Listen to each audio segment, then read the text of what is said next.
اور یہ جو ہماری محنت کی ترتیب ہے، ہر ماہ ہمارا کورس ہوتا ہے اور ایک ماہانہ اصلاحی بیان ہوتا ہے. اگر آپ اس میں تشریف لائیں گے تو فائدہ ہوگا. یہ جو آپ کو چیزیں بانٹی جا رہی ہیں، اس میں ہمارا 31 تاریخ تک کا روز ایک ٹاپک ہے، وہی یہاں پہ ہے. اگر آپ روز دیکھ لیں تو آپ کو فائدہ ہوگا. اسی کے ذریعے سے آپ دیکھ سکتے ہیں. وہ جس طرح رمضان کا کیلنڈر ہوتا ہے نا کہ روزہ کب کھلے گا، تو اسی طرح یہاں پہ یہ ہے کہ روز کا ٹاپک ہمارا کون سا ہوگا. تو کوئی ساتھی سوال کرنا چاہے تو کر سکتا ہے. یہ آپ نے فرمایا کہ 11 اور 12 ربیع کو ہجرت ابھی نہیں ہوئی تھی اور حج کا موسم تھا، تو یعنی اس وقت اتنا اسلام پھیلا نہیں تھا، چھپ چھپ کر جیسا آپ نے بتایا ہے. تو یہ حج اس وقت کیا تھا؟ ہر دور میں ہر نبی کی تعلیمات رہی ہیں.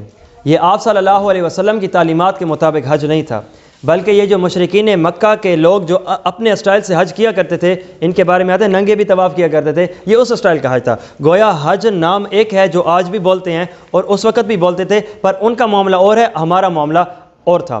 اور اس وجہ سے تو آپ صلی اللہ علیہ وسلم نے جو حجۃ الوداع پہ آ کے خطبہ فرمایا، حج فرمایا تھا، اس حج سے 1 سال پہلے ابو بکر صدیق کو بھیجا تھا اور جا کے فرمایا تھا ابو بکر حج میں جتنے بھی خرافات ہیں، جتنے بھی معاملات ہیں، مکمل سب کو ٹھیک کر لو. اور اگلے سال آ کر آپ صلی اللہ علیہ وسلم نے حج فرمایا تھا، اور آپ صلی اللہ علیہ وسلم کا تاریخی حج تھا. اور یہ ایک ایسا حج تھا کہ مدینے میں چند ایک افراد سے یہ قافلہ نکلتا ہے، مکہ میں پہنچتے ہیں تو لاکھوں کا افراد بن چکا تھا معاملہ. تو جیسے ہی جس جگہ سے جس گلی اور محلے سے نکلتے جاتے تھے، ان کو پتہ چلتا تھا کہ نبی الاسلام ہیں اور ان کے صحابہ ہیں، حج کر رہے ہیں، تو اس ہی کے معاملے کو لے کر آگے چلتے تھے وہ. صحیح ہے. تو جیسے نماز ہر دور میں تھی، زکوٰۃ ہر دور میں تھی، کیسی تھی؟ اپنی ہی تعلیمات ہیں اور اپنی ہی ترتیبیں. اسی طرح حج تھا، حضرت آدم علیہ السلام نے بھی حج فرمایا، اس وقت تو کعبہ بھی نہیں تھا. کیا؟ اللہ جانے، اپنے اسٹائل اور انداز کا. ہمارا بیان کا ٹائم، اکیڈمی ٹائم ختم ہو چکا ہے.